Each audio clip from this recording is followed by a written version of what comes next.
बिस्मिल्लाहिर्रहमानिर्रहीम। अस्सलाम वालेकुम डियर स्टूडेंट्स।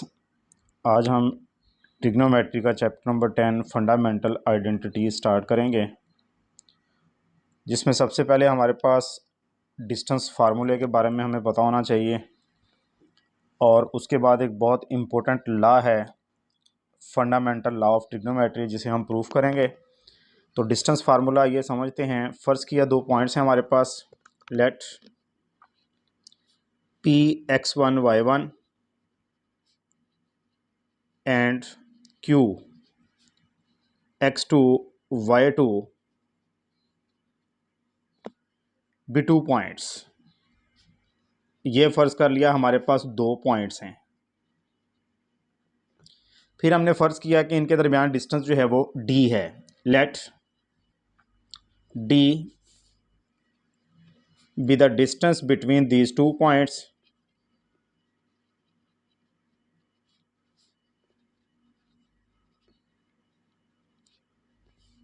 दैम लिख देते हैं। Let d be the distance between them. Then ये जो डिस्टेंस होगा, जिसको हम इस तरह से भी डिनोट कर सकते हैं, पी क्यू डिस्टेंस, दोनों तरह से ठीक है। That will be the under root x में से एक्स कोऑर्डिनेट को माइनस करें, यानी x2 minus x1 whole square plus y2 में से माइनस करें y1 y2 माइनस y1 इसका होल स्क्वायर और इस पूरी रकम का स्क्वायर रूट। या फिर इस तरह से भी हम फाइंड आउट कर सकते हैं। ये हरगिज़ ज़रूरी नहीं कि हमने सेकंड वाले पॉइंट में से ही फर्स्ट वाले को माइनस करना है। फर्स्ट के कोऑर्डिनेट्स में से सेकंड वाले को भी माइनस कर सकते हैं, यानी x1 माइनस x2 इसका whole square plus y1 minus y2 इसका भी होल स्क्वायर।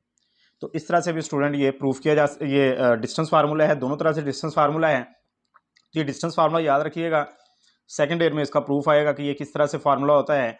तो अभी के लिए यहाँ पर यूज़ होगा, इसलिए हमने इसको जो है थोड़ा सा डिस्कस किया। तो 2 पॉइंट्स के दरमियान डिस्टेंस फाइंड आउट करने का ये फार्मूला है। एक्स कोऑर्डिनेट्स का डिफरेंस लें और स्क्वायर करें, प्लस वाई कोऑर्डिनेट्स का डिफरेंस लें और उसका स्क्वायर करें और उसका होल स्क्वायर रूट लें, तो ये हमारे पास दोनों पॉइंट्स के दरमियान डिस्टेंस आएगा। तो आइए अब फंडामेंटल लॉ ऑफ ट्रिग्नोमेट्री करते हैं, जो कि बहुत ज़्यादा इंपॉर्टेंट लॉ है। तो उसका क्वेश्चन बनेगा, क्वेश्चन लिखता हूँ मैं। तो हमारे पास है state and proof fundamental law of trigonometry. तो सबसे पहले हम इसकी स्टेटमेंट यहाँ पे लिखते हैं। तो जो स्टेटमेंट है वो कुछ यूँ है। Let a alpha and beta, alpha and beta be any 2 angles, then cos alpha minus beta is equal to cos alpha into cos beta plus sin alpha into sin beta, which is called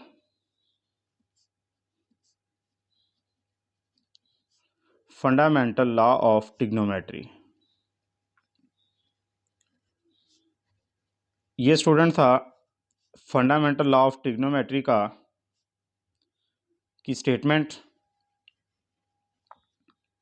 कि अगर alpha और beta 2 angles हों तो cos alpha minus beta equal होगा cos alpha cos beta, और sign change होगा, यहाँ पे माइनस है तो यहाँ पे plus, sine alpha into sine beta. This law is called fundamental law of trigonometry. तो आइए इसका प्रूफ करते हैं, और प्रूफ करने के लिए हमें एक सर्कल ड्रा करना पड़ेगा, जिसकी मदद से हम सारे का सारा प्रूफ करेंगे। तो फ़र्ज़ किया हमारे पास एक यूनिट सर्कल है, तो यहाँ पे सर्कल ड्रा करते हैं। तो स्टूडेंट सर्कल ड्रा करने के बाद ये 2 हमने एंगल्स यहाँ पे बनाए। एंगल अल्फ़ा जिसकी टर्मिनल आर्म ये रे है ओ ए, यानी सर्कल को पॉइंट ए पे इंटरसेक्ट कर रही है, और दूसरा एंगल जो बीटा है इसकी भी टर्मिनल आर्म जो है वो सर्कल को बी पॉइंट पे इंटरसेक्ट कर रही है, और जिसकी वजह से इनके दरमियान का जो एंगल है टोटल यहाँ से ओ ए तक जो है एंगल अल्फ़ा था और एक्स एक्सिस से ओ बी तक एंगल जो है वो बीटा था। तो इनके दरमियान वाला एंगल दोनों के डिफरेंस से आएगा अल्फ़ा माइनस बीटा से। डायग्राम आपको बनानी पड़ेगी। तो फ़र्ज़ किया हमने एक यूनिट सर्कल है,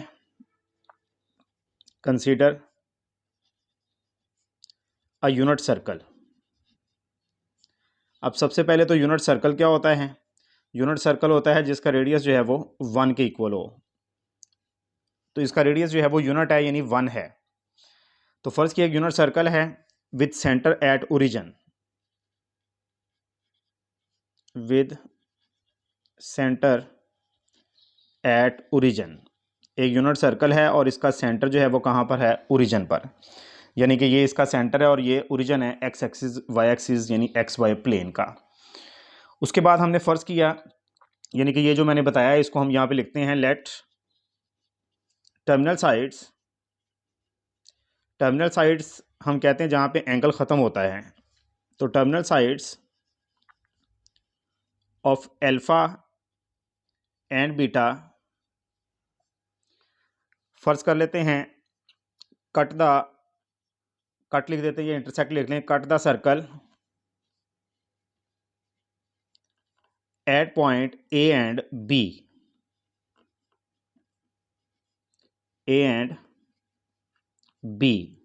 तो फ़र्ज़ किया जो अल्फ़ा की और बीटा की टर्मिनल आर्म है वो सर्कल को कहाँ पे कट कर रही हैं? ए और बी पर रिस्पेक्टिवली, यानी तरतीब के लिहाज से।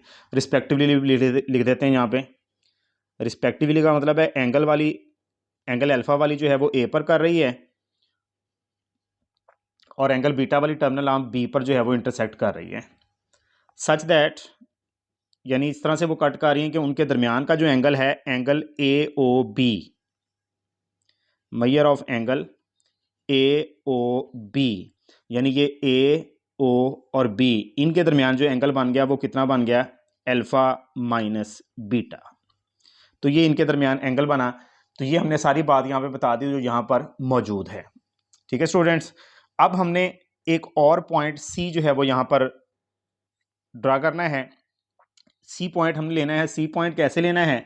सी पॉइंट हमने ऐसी जगह पे लेना है कि उसका एंगल भी ये जो मैंने रेड में लगाया है अल्फ़ा माइनस बीटा इसके बराबर है। अगर ये 25 डिग्री है तो वो भी 25 आए, अगर ये 30 है तो वो भी 30 आए, जितना ये एंगल है उतना ही वो एंगल है। तो एक पॉइंट सी लेंगे यहाँ पे। फ़र्ज़ करता हूँ मैं यहाँ पे करके लेता हूँ। तो ये पॉइंट सी मैंने लिया सर्कल के ऊपर और इनको आपस में ज्वाइन किया, तो ये हमारे पास एक और रे बनी और हमने कहा कि इसका जो एंगल है ये भी किसके इक्वल है? Alpha minus beta. यानी हमने पॉइंट ही इस तरह का लिया है, ऐसी जगह पे लिया है कि जिसका एंगल उसके बराबर है और इस पॉइंट को मैं डी का नाम दे रहा हूँ। ठीक है स्टूडेंट्स, तो take a point C on the circle के ऊपर एक पॉइंट सी लिया, सच दैट, इस तरह से कि एंगल एक्स ओ सी, ये एक्स एक्सिस ओ सी, या इसका मतलब है कि एंगल डी ओ सी, इसको डी ओ सी भी कह सकते हैं, एक्स ओ सी भी कह सकते हैं, जो मर्जी नाम दे लें। ये डी से लेकर कर लें या एक्स से लेकर कर लें। ये किसके बराबर बन गया? एंगल ए ओ बी के। यानी हमने एक ऐसा पॉइंट सी लिया सर्कल के ऊपर कि जिसका एंगल जो है एक्स एक्सिस ओ और सी का जो एंगल है वो बिल्कुल उतना ही बन रहा है जितना कि ए ओ बी का था। यानी कितना बन रहा है? Alpha minus beta. ठीक हो गया। ये इस तरह से एक पॉइंट हमने लिया है। अब हमने ए को बी से ज्वाइन किया और सी को डी से ज्वाइन किया। ये ए को बी से मिला दिया और सी को डी से ज्वाइन कर दिया। ठीक है जी, ये हमने दोनों को आपस में मिलाया तो ये दो ट्राइंगल्स बन गई। तो ज्वाइन ए टू बी, ए को हमने बी से मिलाया एंड सी टू डी, सी को डी से मिलाया।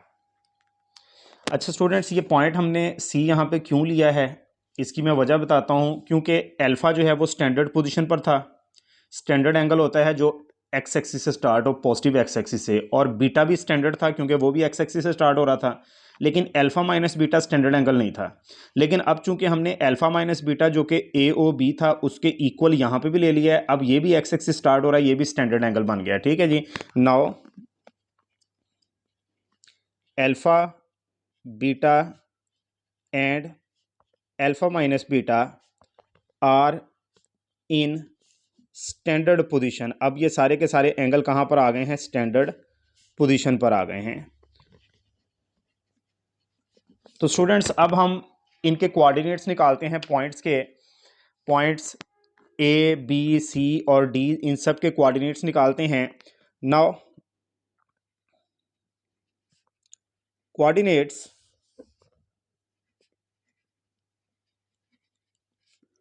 ऑफ ए आर, ए के कोऑर्डिनेट्स क्या होंगे? Cos alpha and sine alpha. तो वहाँ पे स्टूडेंट्स में नहीं लिख रहा, जगह चूंकि कम है तो वहाँ पे लिखने की ज़रूरत नहीं, यहाँ पर मेंशन कर दिया है तो हम यहीं पर ही ठीक है। तो कोऑर्डिनेट्स ए के कॉज अल्फा और कॉज बीटा हैं। आइए आप लोगों को समझाते हैं किस तरह से। कोऑर्डिनेट्स आमतौर पर किसी भी पॉइंट्स के क्या होते हैं? एक्स और वाई। लेकिन ये जो एक्स और वाई होते हैं इन्हें हम कहते हैं कार्टेशियन कोऑर्डिनेट्स। Cartesian coordinates. हमारे पास यहाँ पे पोलर कोऑर्डिनेट्स हम लेंगे तो पोलर कोऑर्डिनेट्स होते हैं, एक्स होता है आर कॉस थीटा और वाई होता है आर साइन थीटा। ठीक है जी। आर और थीटा को हम कहते हैं पोलर कोऑर्डिनेट्स, यानी कि ये किसी पॉइंट के पोलर कोऑर्डिनेट्स हैं। आर और थीटा में जो कोऑर्डिनेट्स होते हैं उनको हम क्या कहते हैं? Polar coordinates. तो कार्टेशियन और पोलर कोऑर्डिनेट्स का ये रिलेशन है, एक्स होता है आर कॉस थीटा, वाई होता है आर साइन थीटा। ट्रिग्नोमेट्री में आप लोगों ने ये चीज़ पढ़ी है। अब चूंकि यहाँ पे यूनिट सर्कल हमने लिया है, यानी कि रेडियस यहाँ पर क्या है? 1। तो अगर मैं इसे भी 1 कर दूं और इसे भी 1 कर दूं तो ये कॉस थीटा रह जाएगा एक्स कोऑर्डिनेट, और वाई कोऑर्डिनेट क्या रह जाएगा? Sine theta. तो यही मैंने लिखा है, यानी कि पॉइंट ए का एंगल थीटा नहीं था, पॉइंट ए का एंगल अल्फा था, इसलिए cos alpha sine alpha. Coordinates of point B are, B का एंगल चूंकि बीटा बन रहे हैं सो इसके कोऑर्डिनेट्स क्या बने? Cos beta and sine beta. इसी तरह से सी का एंगल क्या बन रहा है? Alpha minus beta. तो coordinates of C are cos alpha minus beta and sine alpha minus beta. ये ऊपर लाइन लगाने का मतलब है कि ये इकट्ठा है, या ब्रैकेट लगा लेंगे, ऊपर लाइन लगा लें। तो ये हमारे पास इसके कोऑर्डिनेट्स आए।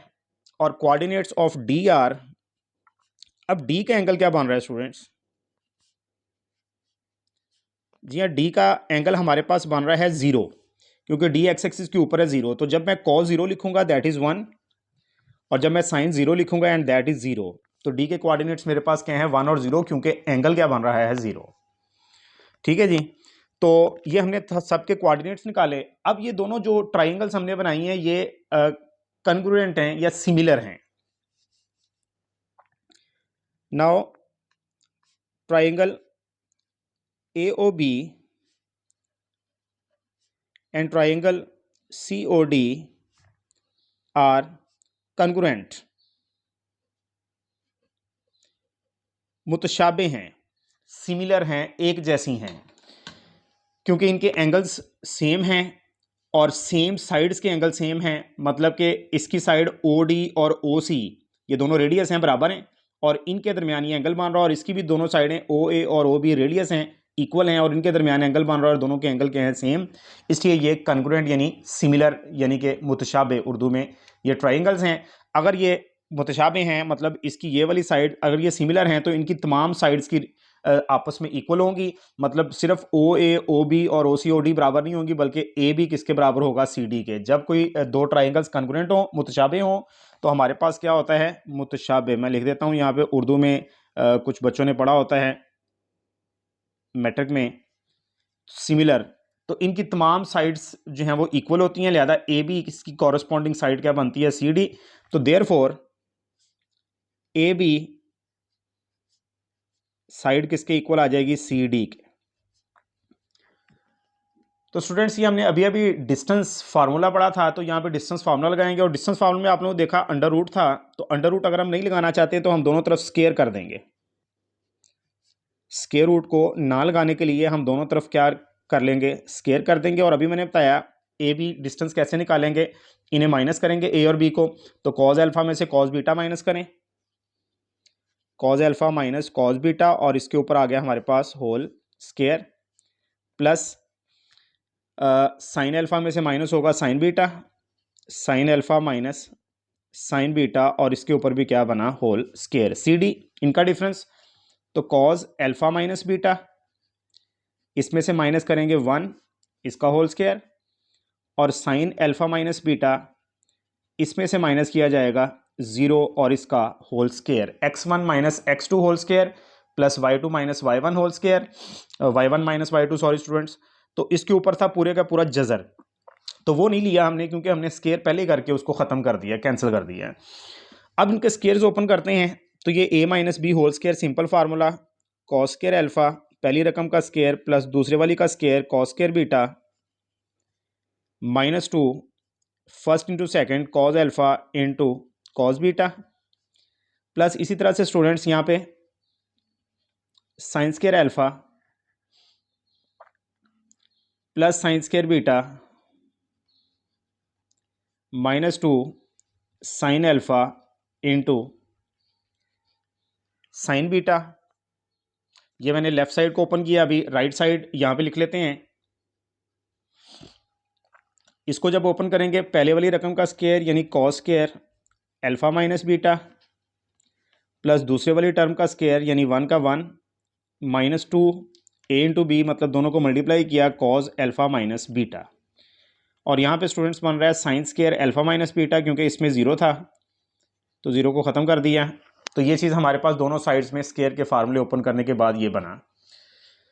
तो यहाँ पे कॉस स्क्वायर अल्फा और साइन स्क्वायर अल्फा को हम इकट्ठा लिख लेते हैं, cos square alpha plus sine square alpha, formula बनेगा 1 के इक्वल होगा। इसी तरह से cos square beta plus sine square beta, इन्हें हमने इकट्ठा लिखा, ये minus 2 cause alpha cos beta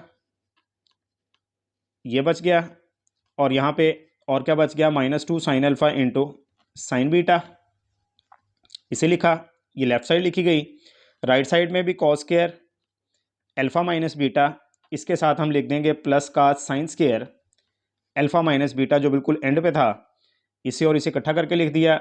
बाकी रह गया हमारे पास 1 minus 2 into cos alpha minus beta. Now ये cos square alpha plus sine square alpha 1 है, cos square beta plus sine square beta 1 है, और cos square alpha minus beta plus sine square alpha minus beta ये भी 1 है। तो इनकी values put करेंगे 1, cos square alpha plus sine square alpha 1 था, cos square beta plus sine square beta 1 था, बाकी टर्म्स हमने एज इट इज लिखी, minus 2 cos alpha into cos beta minus 2 sine alpha into sine beta. इसी तरह से students यहाँ पर भी वैल्यू 1 पुट करनी थी, cos square alpha minus beta plus sine square alpha minus beta की, और बाकी टर्म्स एज इट इज आ गई, minus 2 into cos alpha minus beta. It becomes 1 plus 1 2, minus 2 common आया इन दोनों में से, तो ये बना cos alpha into cos beta, और माइनस कॉमन आ चुका है, plus sine alpha into sine beta. इसी तरह से राइट साइड में भी 1 plus 1 2 minus 2 into cos alpha minus beta. अगर हम देखें तो दोनों तरफ 2 भी कैंसिल होगा, तो 2 दोनों तरफ ऐड हो रहा है, इसे कैंसिल किया तो हमारे पास बना minus 2 into cos alpha into cos beta plus sine alpha into sine beta, और यहाँ पे बचा minus 2 into cos of alpha minus beta. जब हमने माइनस 2 से डिवाइड किया दोनों तरफ तो माइनस 2 भी दोनों तरफ कैंसिल हो गया, तो यहाँ पर रह गया cos alpha into cos beta plus sine alpha into sine beta. लिखना चाहें तो लिख दें dividing by minus 2 cos alpha minus beta, या इसको सीधा करके लिख लें, कॉस अल्फा माइनस बीटा इस साइड पे लिखें, और cos alpha into cos beta plus sine alpha into sine beta. तो ये स्टूडेंट्स हमने प्रूफ किया fundamental law of trigonometry, important है, as a long question paper में आ सकता है। तो इसके साथ ही आज का लेक्चर जो है यहीं पर ही वाइंड अप करते हैं। अगर आप लोगों को ये वीडियो लेक्चर पसंद आया है तो इसे लाइक करें, कमेंट करें इस पर, अपने दोस्तों के साथ शेयर करें और चैनल को सब्सक्राइब करना ना भूलें। नेक्स्ट लेक्चर एक्सरसाइज 10.1 के साथ फिर हाज़िर होंगे। अल्लाह हाफिज़।